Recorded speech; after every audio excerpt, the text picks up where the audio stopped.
Under the harsh sun of the eastern coast, more than 40,000 conquering troops covered the horizon with tents and banners filling the sky.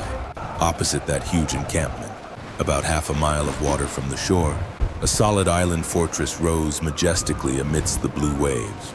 Vertical walls made of stone boulders over 10 trong high surrounded the island, turning this place into an impregnable fortress, completely separated from the mainland. A heavy atmosphere covered both sides. The sound of waves crashing against the rocky shore mingled with the sound of sharpening weapons from tens of thousands of soldiers eagerly awaiting orders. The stifling silence was broken when a small boat carrying envoys of the attacking army approached the island gate to deliver a surrender demand. But instead of a reply, from atop the towering wall, the bodies of the envoys were thrown into the sea, dyeing a patch of foaming water red. This bloody provocation ignited a collective rage that spread throughout the camps on the shore. Immediately, the sound of signaling horns resonated. High-ranking generals issued an order unprecedented in the history of sieges. If there is no land route to attack, the great army will fill the sea to create that road. Thousands of soldiers from engineering and light infantry units immediately stripped off heavy armor, replacing spears and swords with picks, shovels, and earth baskets. They flooded into the ruins of an old abandoned city located deep inland, dismantling every brick, felling ancient cedar trees to make material for filling the sea. Dust rose up, obscuring the sky as tens of thousands of people hurriedly transported earth and stones to the coast. Giant wooden stakes were sharpened, driven deep into the soft mud at the bottom of the sea, to shape the artificial dike that was beginning to form. Meanwhile, in the shallow water near the shore, the first large rocks were thrown down, creating echoing splashing sounds. Thousands of baskets of earth and stone were continuously poured down, gradually building up a strip of land about 20 trong wide, slowly extending out to sea like a giant spear aimed straight at the heart of the island fortress. Initially, the defenders on the island just stood watching with a mocking attitude, believing that the effort to fill the sea half a mile deep was impossible. However, as the dike encroached deeper and deeper into the water, the complacency gradually disappeared, replaced by the first experimental volleys of arrows whistling over, sticking into the crude wooden shields of the group of soldiers working at the bridgehead. The reclamation effort entered its second moon phase, turning the once peaceful strait into a chaotic and bloody construction site. Tens of thousands of laborers and soldiers took turns working ceaselessly day and night. The chanting of wood hauling and the rumbling of rolling stones drowned out the sound of crashing waves. The earthen dike, reinforced with thousands of large wooden trunks and giant boulders taken from inland ruins, had now extended more than 200 paces, advancing into dangerous deep waters.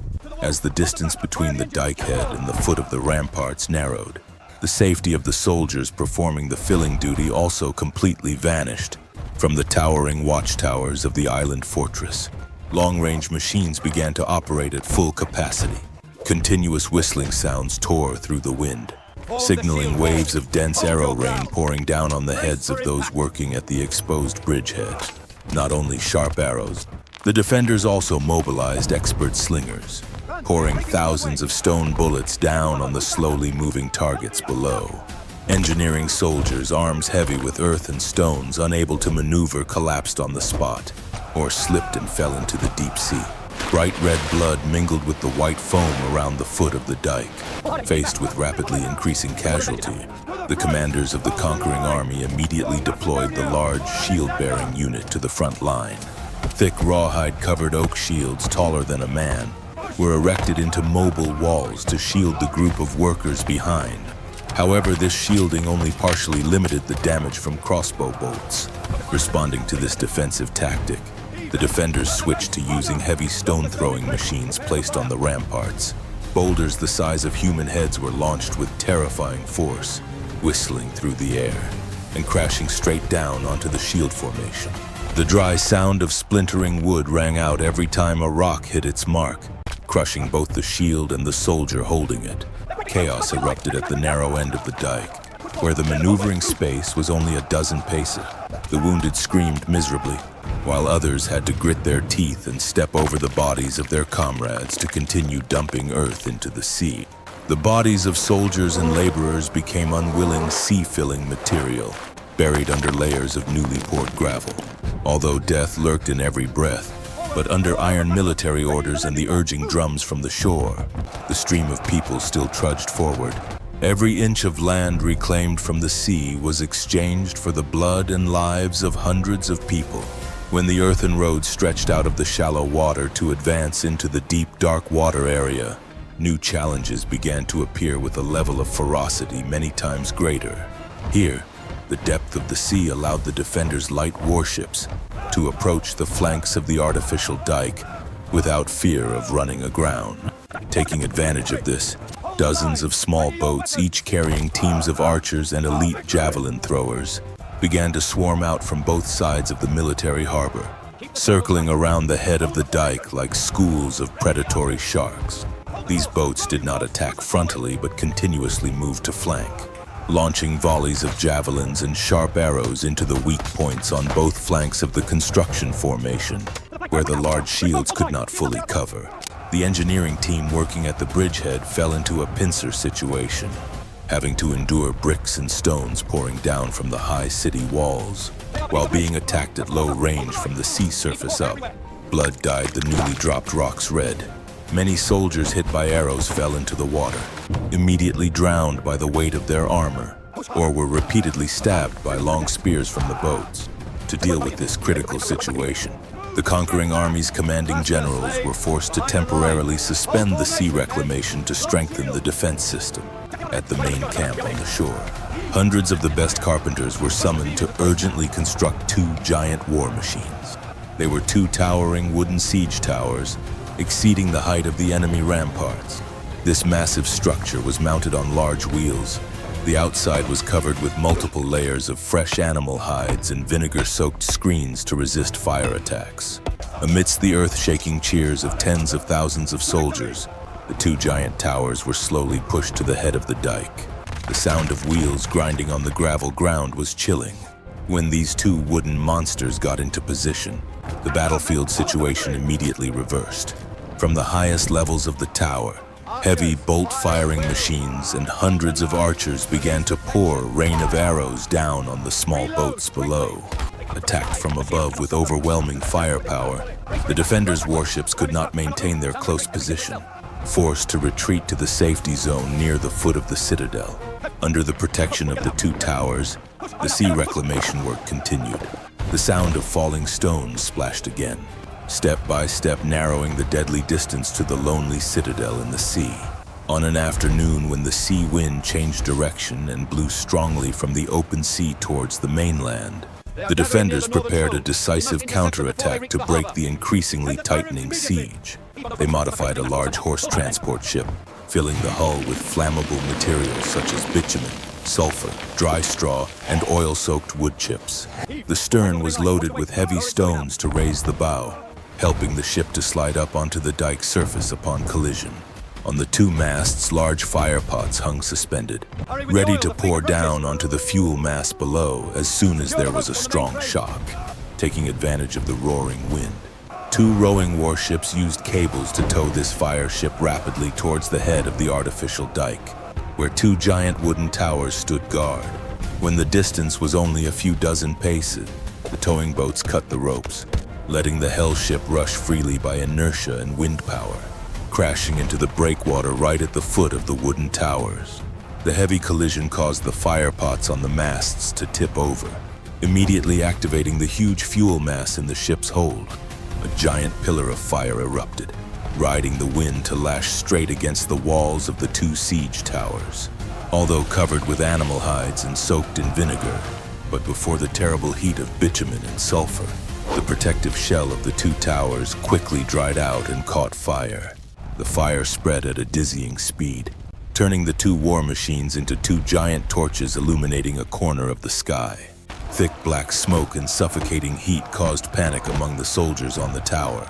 Many risked their lives jumping into the sea from a height of 10 truong, while others were burned alive right at their fighting positions. Screams mingled with the gruesome crackling of exploding wood. Taking advantage of the chaos, the island city's fleet swarmed out like broken nest bees from secret harbors.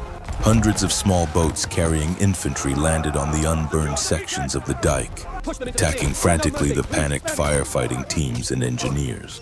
A bloody melee took place right on the narrow strip of land in the middle of the ocean. The defenders smashed the catapults, cutting the ropes of the battering rams, and using iron hooks to pull down wooden scaffolding. In less than 2 watches, the hard labor of many months of the conquering army had vanished into smoke, leaving behind on the sea black piles of ash and corpses floating with the waves. After the tragedy on the burnt causeway, a mournful atmosphere pervaded the entire main camp on the coast. However, this painful defeat forced the command of the conquering army to admit a grim reality.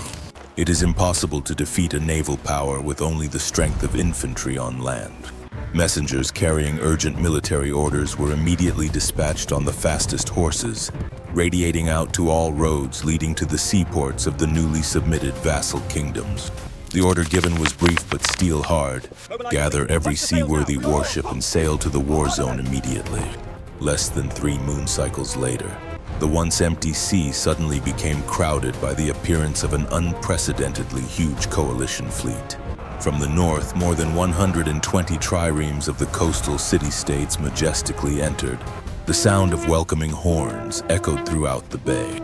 Then, from the south, 80 heavy warships of the neighboring island nation also lowered sails and dropped anchor, bringing thousands of elite marines.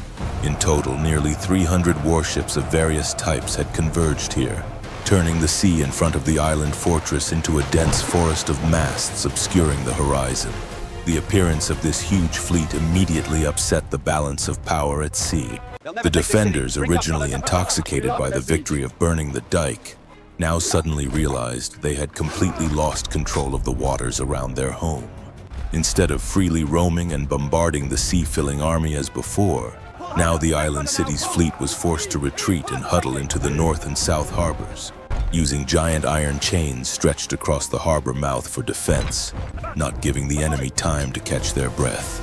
The coalition fleet began to deploy a siege formation in the shape of a giant arc. Heavy warships with bronze-clad rams led the way, cutting through waves to approach the water's edge, ready to ram any ship daring to cross the safety limit.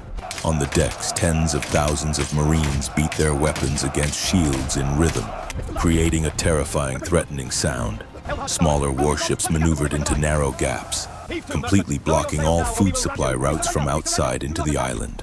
The deep blue sea was now divided by hundreds of dark wooden ship hulls, turning the solid fortress into a lonely prison in the middle of the ocean, completely cutting off all hope of escape or reinforcement for the defenders. With control of the sea now fully in the hands of the coalition, the sea reclamation work was restarted with a spirit completely different from before.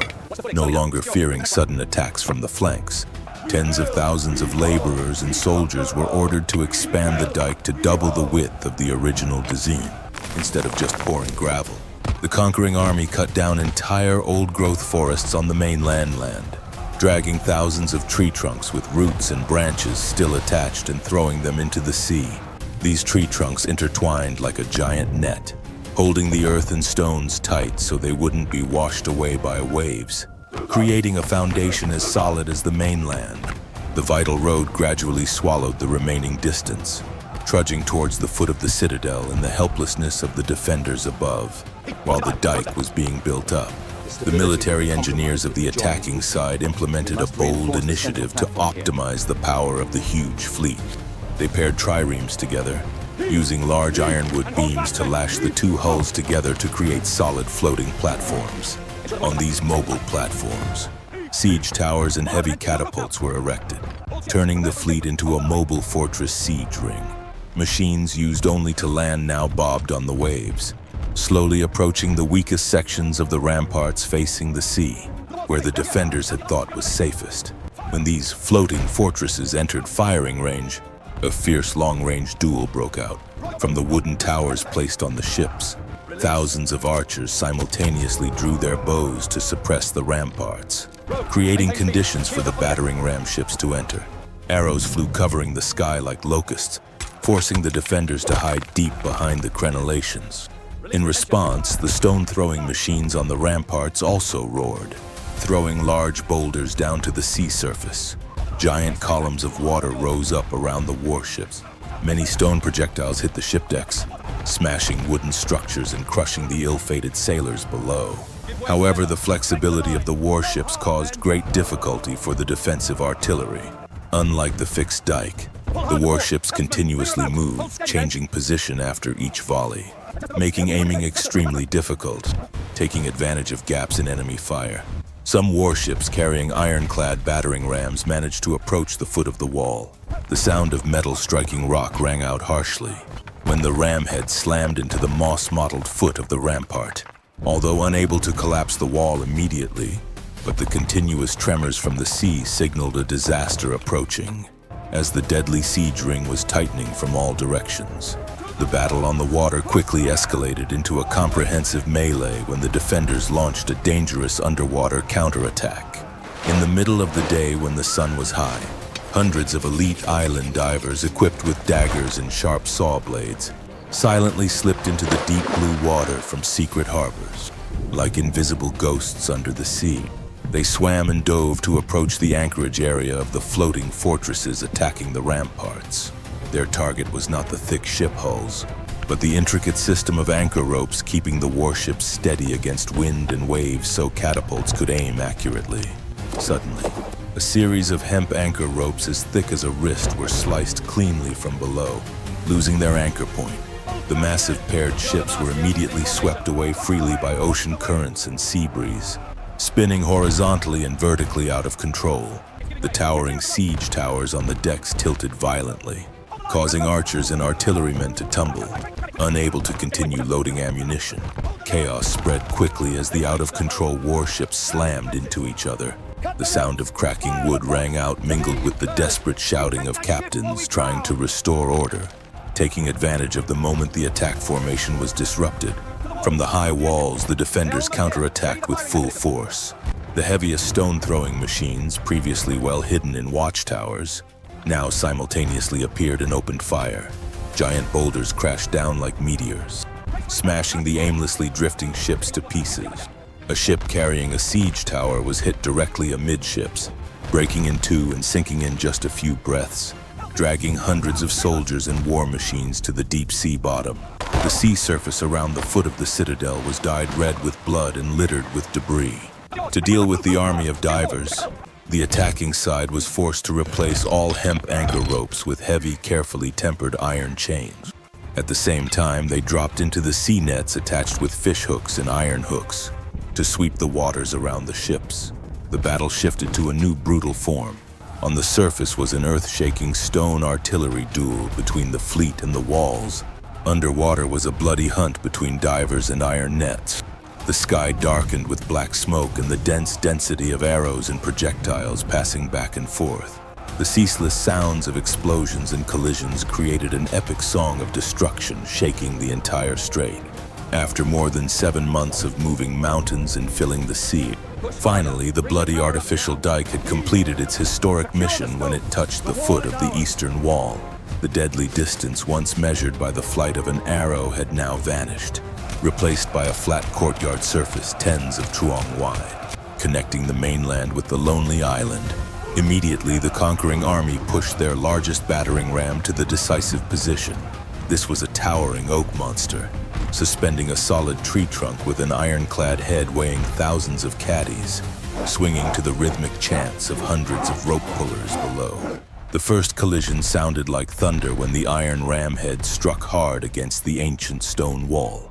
The blow was so strong that the soldiers standing on the ramparts also felt the ground beneath their feet shake violently. Mortar dust falling scattered. The demolition rhythms continued steadily. Each blow was a time the solid stone structure was shaken.